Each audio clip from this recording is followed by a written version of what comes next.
طلباء مدارس کے حقوق۔ دور انحطاط میں جہاں سیاسی و اقتصادی غلامی امت کا مقدر بنی، وہیں فکری و تعلیمی زبوحالی نے بھی تعلیمی اداروں کا رخ کیا۔ لارڈ میکالے نے اپنے استعماری عزائم کی تکمیل کے لیے بر صغیر میں صدیوں سے رائج کامیاب تعلیمی نظام کو تباہ کرنے میں کوئی کسر نہ چھوڑی اور دین و دنیا کی تفریق پر مبنی ایسا سیکولر نظام دیا جس کے کڑوے پھل کا ذائقہ آج تک بر صغیر ہند و پاک کے مسلمان مسلسل چکھتے آ رہے ہیں۔ قیام پاکستان کے بعد بھی ایک طرف خدا ناشناس تہذیب کے علمبردار سیکولر تعلیمی ادارے ہیں اور دوسری طرف قال اللہ و قال الرسول کی صداؤں سے معمور لیکن عملی زندگی کے شعبوں سے کسی حد تک بے دخل مدارس اور معاہد قائم ہیں۔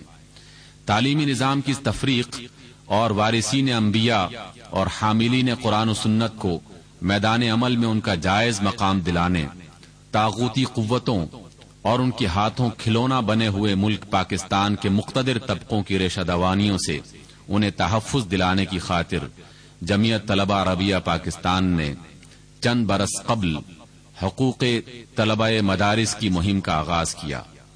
کارکنان جمعیت نے اس شعور کو طلباء میں اجاگر کرنے کے لیے کراچی سے خیبر تک ملک بھر میں پھیلے ہوئے ہزاروں مدارس سے رابطہ کیا، علماء کرام سے تائید حاصل کی اور مقتدر حلقوں کو چارٹر آف ڈیمانڈ پیش کر کے ثابت کر دیا کہ امت کے نوجوان اپنے حقوق سے غافل نہیں ہیں بلکہ آگاہ ہیں اور ان کی بازیابی کے لیے جمعیت کے پلیٹ فارم پر منظم ہو چکے ہیں۔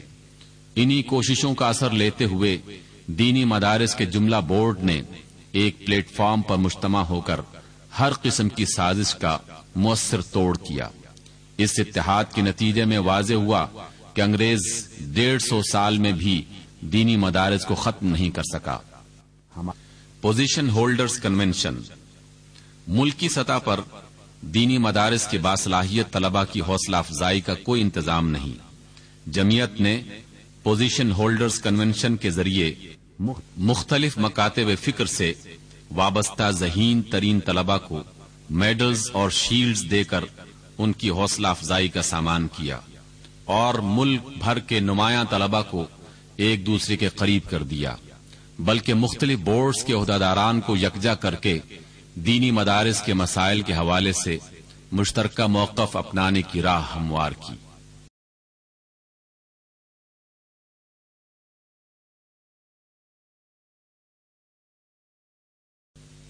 جمعیت اتحاد امت کی نقیب۔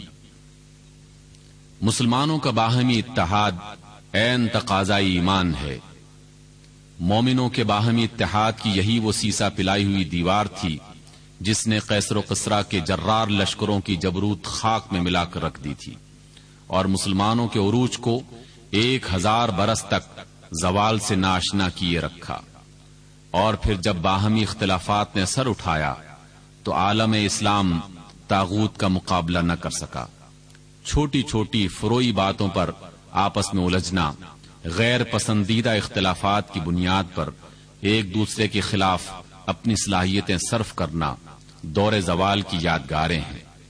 دشمن اپنے عزائم کی تکمیل کے لیے ہمیشہ ان اختلافات سے فائدہ اٹھاتا رہا اور امت کے نوجوانوں کو زندگی کے حقیقی مقصد اور بندگی رب کے عظیم منصب سے ہٹا کر اختلافات کی انہی بھول بھلائیوں میں گھماتا رہا۔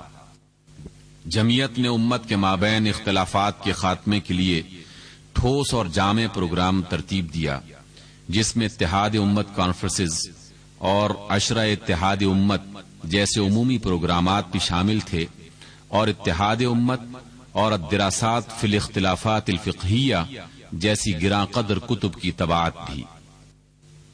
دلوں میں جگائی ہوئی جمعیت کی یہی جوت تھی جس نے اس کے ہر کارکن کو پاکیزہ صفت اور بلند نگاہ بنایا۔ بقول علامہ اقبال، نرم دم گفتگو گرم دم جستجو، رزم ہو کہ بزم ہو پاک دل و پاک باز۔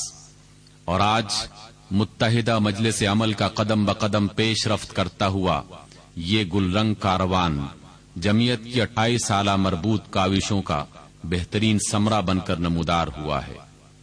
ہمارا فرض بنتا ہے کہ اللہ کے فرمان وَلَا تَنَازَعُوا فَتَفْشَلُوا وَتَذْهَبَ رِيحُكُمْ کو ہر دم پیش نظر رکھتے ہوئے آپس میں یکجان ہو کر اس اتحاد کو کمزور بنانے والی ہر سازش کو ناکام بنا کے رکھ دیں۔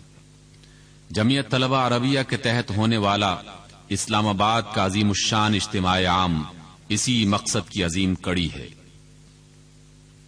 تعلیمی سرگرمیاں دنیا میں سربلندی اور آخرت کی حقیقی کامیابی و سرفرازی کا مدار صرف اور صرف علم پر ہے۔ جمعیت اپنے کارکنان کو پختہ علمی صلاحیتوں سے مالا مال دیکھنا چاہتی ہے، اس لیے مدارس میں نصابی کتب کا تکرار، عمومی دینی لٹریچر کا مطالعہ اور حلقہ جات میں مختلف موضوعات پر ماہرین کے لیکچرز کا پورا سال تسلسل کے ساتھ اہتمام کیا جاتا ہے۔ علاوہ ازیں مدارس کی سالانہ تعطیلات کو بامقصد بنانے کے لیے اہم پروگرامات کا انعقاد گزشتہ کئی برس سے جمعیت کا طرہ امتیاز ہے۔ 10 روزہ تربیت گاہ کارکنان کی ذہنی اور فکری، تحریری اور تقریری اور تنظیمی تربیت کے لیے گزشتہ 10 برس سے یہ تربیت گاہ منعقد کی جا رہی ہے۔ ایسی ہی ایک تربیت گاہ کی اختتامی تقریب میں قاضی حسین احمد امیر جماعت اسلامی پاکستان شریک ہوئے۔ تربیت گاہ برائے تحقیق طلبہ میں عصر حاضر کے مسائل کو سمجھنے اور قرآن و سنت کی روشنی میں ان کا عملی حل تجویز کرنے کی صلاحیت پیدا کرنا وقت کی اہم ترین ضرورت ہے۔ جمعیت کا شعبہ تحقیق و ترجمہ تحقیقی تربیت گاہوں کا انعقاد کر رہا ہے، جس میں مختلف موضوعات پر کامل دسترس کے ماہرین لیکچرز دیتے ہیں اور طلبہ سے اپنی نگرانی میں مقالات تحریر کرواتے ہیں۔ جمعیت کی ان کاوشوں کا ماحاصل متعدد کتب کے تراجم اور سینکڑوں محققین طلبہ کی تیاری کی صورت میں خراج تحسین حاصل کر چکا ہے۔ تدریب المعلمین مستقبل میں تدریس کا ارادہ رکھنے والے درس نظامی کے فارغ التحصیل طلبہ کی تدریسی ٹریننگ کے لیے تدریب المعلمین کورس منعقد کیا جاتا ہے، جس میں جدید طرق تدریس کے علاوہ عصری علوم و فنون میں مہارت حاصل کرنے کا طریقہ سکھایا جاتا ہے۔ ماہر محققین، اسکالرز اور شیوخ کے لیکچرز کے مدد سے اسلام کا نظام سیاست، معاشرت، معیشت اور اسلامی نظام تعلیم کے متعلق بنیادی معلومات فراہم کی جاتی ہیں۔ کورس میں تدریس کی عملی مشق بھی کروائی جاتی ہے تاکہ سند فراغت کا حامل فرد ایک اچھا مدرس ثابت ہو سکے۔ المخیم التربوی ارکان امیدواران کی ذہنی، فکری، جسمانی، روحانی اور نظریاتی تربیت کرنے کے لیے مختلف پرفضا مقامات پر اسکاؤٹس طرز کی تربیت گاہیں منعقد کی جاتی ہیں، جس سے ارکان و امیدواران میں جسمانی نشاط اور تازگی پیدا کی جاتی ہے۔ اس میں نامور علماء کرام اور ماہر اسکالرز کی لیکچرز طلبہ کی فکری رہنمائی کرتے ہیں۔ کھیلوں کے مختلف مقابلوں کے علاوہ عالم اسلام کی موجودہ صورتحال پر مشتمل خاکے بھی مخیم کا حصہ ہوتے ہیں۔ سالانہ اجتماعات مرکزی و صوبائی اور ڈویژنل سطح پر کارکنان کی تربیت کے لیے اجتماعات اور تربیت گاہیں جاری رہتی ہیں۔ اختتام سیشن پر مرکزی سالانہ اجتماع منعقد کیا جاتا ہے، جس میں نظم کی تبدیلی عمل میں آتی ہے اور خفیہ رائے دہی کے ذریعے نئے منتظم اعلیٰ کا انتخاب کیا جاتا ہے۔ انتخاب کی یہ روایت منفرد ہونے کے ساتھ ساتھ احساس ذمہ داری کی عکاس ہوتی ہے، جس میں ارکان کی رائے کے مطابق ایک فرد پر ملک بھر کی ذمہ داری کا بوجھ ڈال دیا جاتا ہے۔ مرکز سے لے کر یونٹس تک اس کا اہتمام کیا جاتا ہے۔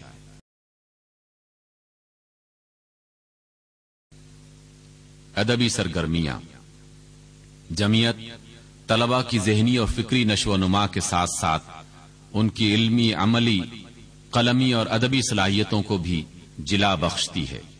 روز اول ہی سے جمعیت کارکنان میں اسلام اور جدید علوم کے گہرے مطالعے، اخلاق و کردار کی تطہیر و تعمیر اور نوجوانوں کی تحریری و تقریری دینی و فکری صلاحیتوں کے فروغ کا مؤثر بندوبست کرتی رہی ہے۔ مجلہ مشکات المصباح۔ مرکز جمعیت سے نکلنے والا مجلہ مشکات المصباح نئے لکھاریوں کی ادبی تحریری صلاحیتوں کے فروغ کے لیے مؤثر کردار ادا کر رہا ہے۔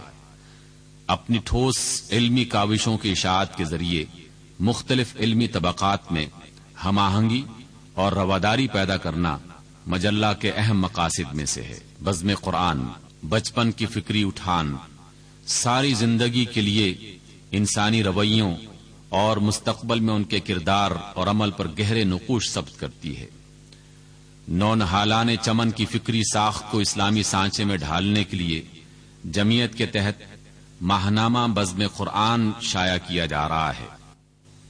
اسلامی ادبی اصلاحی فکر کی یہ شاہکار رسائل بیک وقت کراچی، لاہور اور پشاور سے شائع کی جا رہے ہیں۔ مکتبہ المصباح بہترین اسلامی لٹریچر کی طباعت اور اشاعت میں اہم کردار ادا کر رہا ہے۔ مکتبہ کے تحت شائع ہونے والی کئی اہم کتابیں اردو کے دینی لٹریچر کا بیش بہا اثاثہ ہیں۔ دینی مدارس کے قلیل الوسائل طلبہ کو سستا اور معیاری لٹریچر فراہم کرنا مکتبہ المصباح کا بنیادی ہدف ہے۔